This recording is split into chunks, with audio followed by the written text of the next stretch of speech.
I never thought I'd be standing here telling the story. Honestly, for a long time, I was ashamed of it. Angry, broken. But if you've ever felt powerless in your own home, this story is for you. I bought my house believing one simple thing: a home is where you feel safe. I was wrong. Because the day I moved in, I didn't just buy a house. I unknowingly signed a contract with the most controlling, manipulative group of people I have ever met.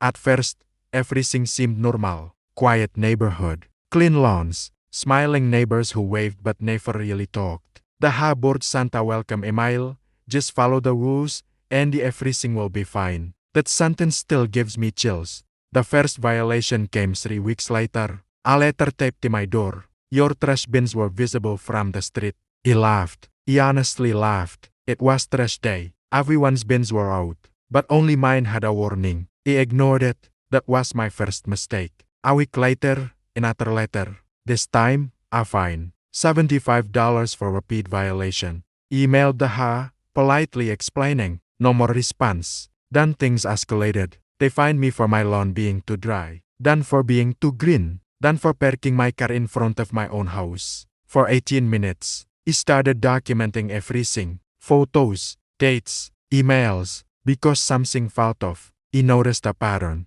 My neighbors were breaking the same rules, but only I was being punished. When I finally attended my first meeting, I understood why. The room went quiet when I walked in. The president didn't even look at me. He tapped his pen and decided, let's keep this meeting short. When it was my turn to speak, I calmly asked why I was being targeted. He smiled, not a friendly smile, a warning smile. He said, we enforce rules uniformly. That was a lie. He asked for written proof of violations from other homes. The room exploded. One board member snapped, are you accusing us of discrimination? Another said, if you don't like it here, you're free to leave. That's when I realized something terrifying. This wasn't about rules. This was about control. From that moment on, the harassment doubled. Fines every week, threatening letters, late notices for fines I had already paid. Then came the letter that broke me. Notice of intent to place a lien on your property.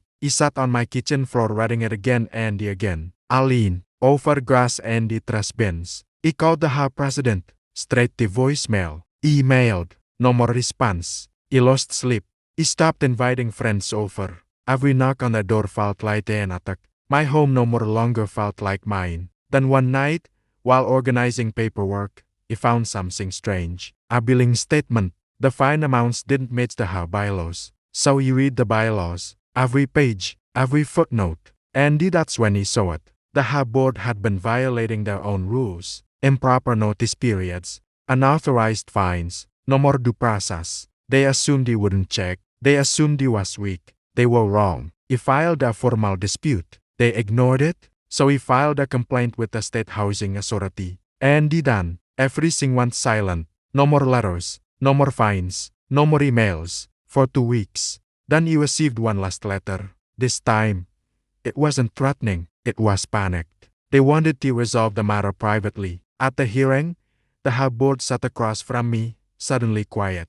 No more smiles, no more arrogance. The state investigator asked simple questions. Where is the documentation? Why were fines issued without hearings? Why was only this homeowner targeted? They had no more answers. The ruling was brutal. All fines dismissed. The lien fraud declared illegal. The was ordered to pay damages and legal fees. The president resigned 2 months later. But here's the most important part.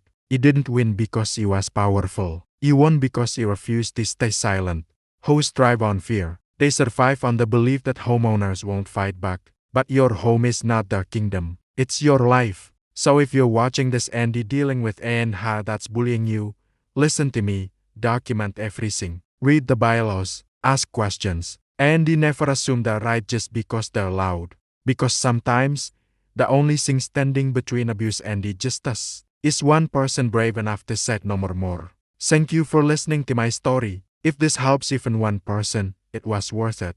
Please share your own stories in the comments below, and don't forget to like and subscribe.